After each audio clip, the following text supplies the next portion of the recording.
How to check someone's new followers on Instagram. Hi everyone, I'm here to assist you today. Without any delay, let's jump right in. First, open Instagram on your device. Search for the person's ID. Go to their ID. And at the top, you'll find followers. Click on followers and you will find all the followers listed in here. You can simply scroll down in the follower list and see if they have new followers.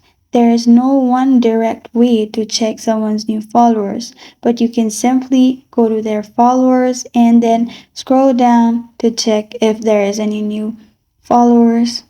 And this is how to check someone's new followers on Instagram.